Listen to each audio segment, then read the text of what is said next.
What's up guys, Douglas here, bringing you another 5 tips video, and today we're looking at how you can advance your planche hold.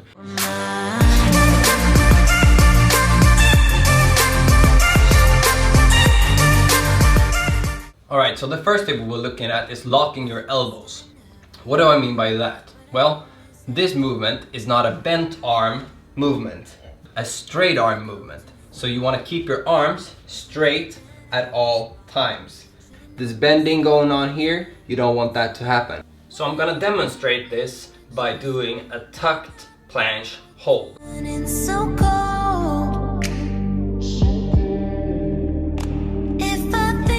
Now, if you guys want to pause the video and try this for yourself, just on the ground, I urge you to do that because you're gonna learn so much just trying this exercise out before we go on to the next one.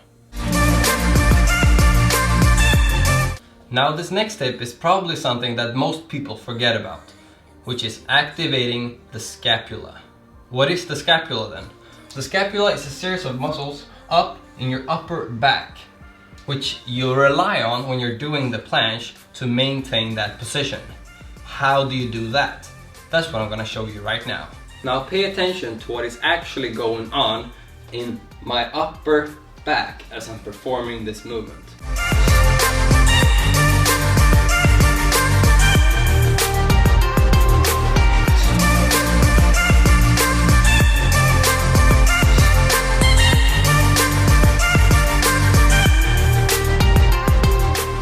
So now I'm going to show you how to activate the scapula when you're in the tucked planche hold. You're going to see how that affects my posture and my positioning.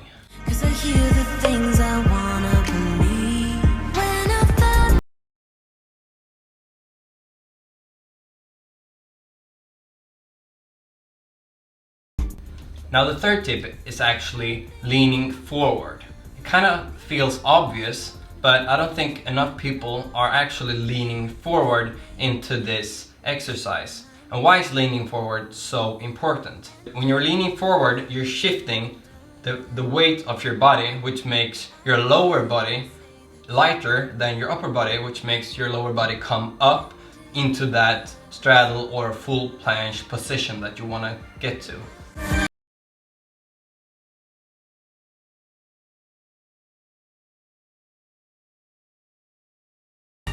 So now that you've seen the importance of leaning forward into the planche, while it's easier to do on a push-up bar when you're elevated and you're in this kind of position versus being on the ground like this, you're gonna have to do some wrist stretches. I have another video which I'm gonna link up here so where you can see how I do my wrist stretches, but I'm gonna go through 5 which I think are the most effective.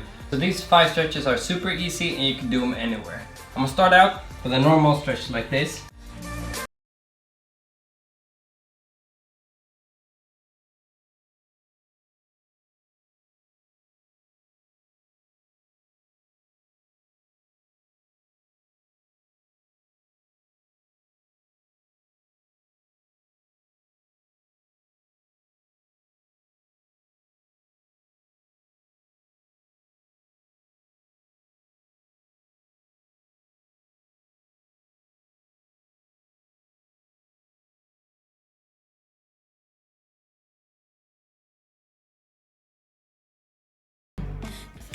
Okay guys, so the 4th tip that I want to talk to you guys about today is how to activate your core and why activating your core is so important when you're doing the planche. So when you're watching this video, what you should think about is how my lower abdominal muscles and core is working to maintain this position.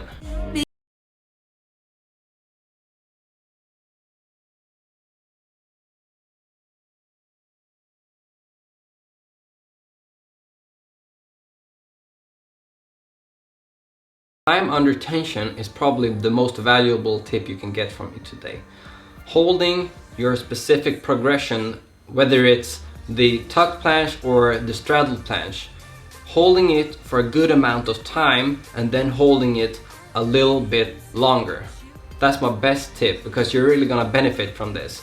If you're starting out the first session and you're able to hold a tuck planche for 5 seconds, In a few weeks time, if you keep at it, you're gonna be able to hold it for like 15 seconds or 20 or 30 seconds.